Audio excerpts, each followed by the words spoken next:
YouTube, this is Marcus, and in today's video we're going to discuss the top 5 things that I've wasted money on or that were just stupid purchases in general. Amazingly, all of these happen to have occurred in my 20s, so I don't know what that says about me in my 20s, but let's go ahead and jump right in. Number 5, a speed reading program. I know, it sounds stupid. I was up early morning during school, probably like 2 in the morning, watching wrestling because I couldn't sleep, and I saw a commercial. Note to self, if you see a commercial for anything that comes on 2 in the morning, during or after wrestling, or even associated with wrestling, it's probably a stupid purchase. So yeah, 2 in the morning, during wrestling, I see this crazy commercial about a speed reading program.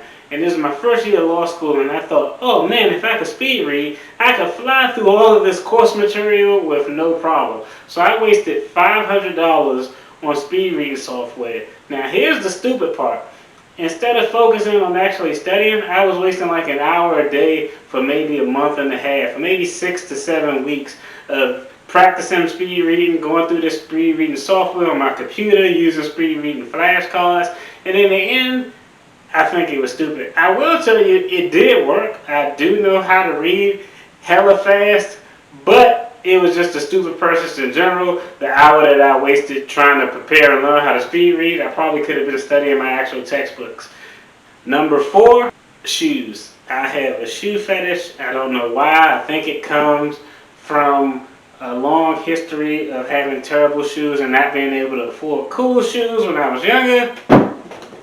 So I love shoes. I love dress shoes. I love tennis shoes. And it's really stupid. At one point, at the height of this ridiculous shoe fetish, I probably had 35 pair of tennis shoes.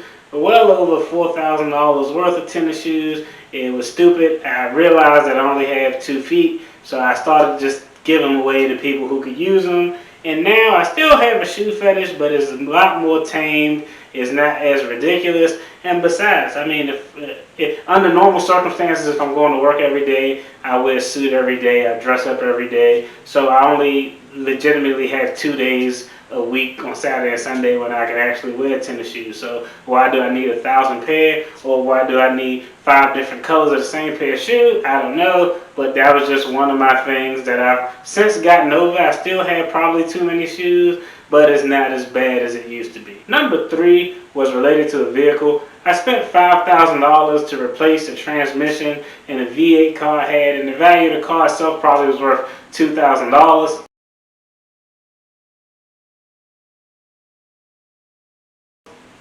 Again, stupid, made no sense, and I put the transmission on a credit card, so it took me like 3 years to pay that $5,000 off. I probably paid like $8,000 in interest, but it was really stupid. I had an emotional connection to that car because it just looked so cool. It looked like the Batmobile. It had rims on it. Shout out to my folks down in Houston, Texas.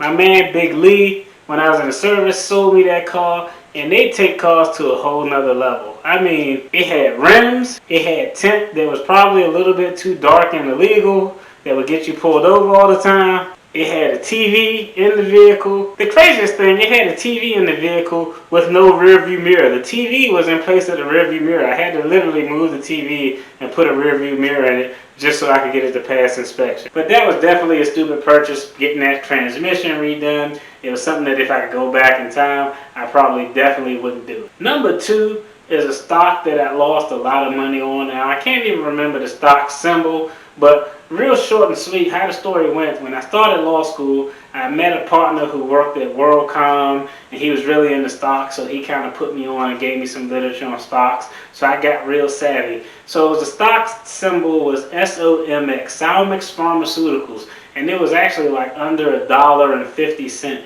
And I researched this company. I mean, I'm looking at their earnings and their profits and their margins. I'm researching everything you need to research to invest in stock.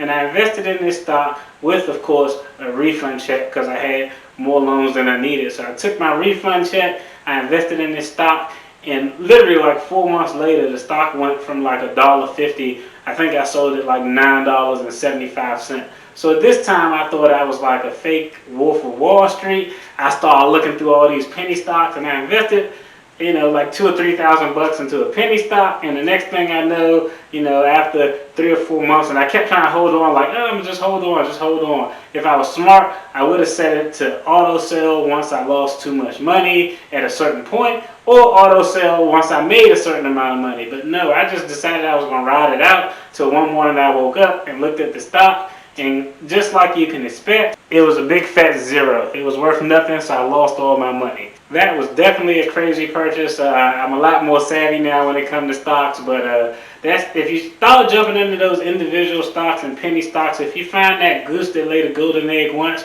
me, I kind of got a little big-headed. I thought I could be the Wolf of Wall Street, and I don't know, I was the poodle on MLK or Martin Luther King Boulevard, because it just didn't work out. And the number one thing that I consider that I lost money on, but it's a caveat because I was able to get out of it, was a timeshare. Now, I've heard stories of people who've gotten timeshares and they absolutely love them. And at one point, I took the family on vacation. I thought this place was so nice and beautiful, and they dragged us in the room and had this whole timeshare package. And it was crazy. The timeshare was something like $30,000. It was like a $1,500 a year, like kind of maintenance fee or something that you had to pay. And I mean, it was just crazy. You definitely would have been paying $30,000 and like $1,500 a year starting out. So considering that, I mean, that was a debacle. And the worst part was something. They normally offer it on the first or second day of your vacation,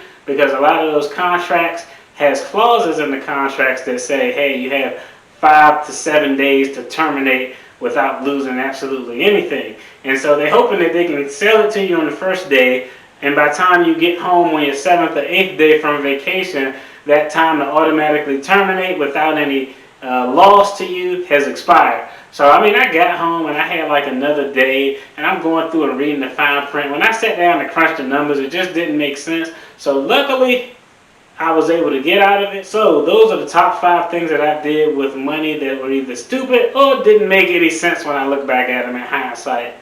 And I don't think it's a coincidence that I actually did all of these in my 20s.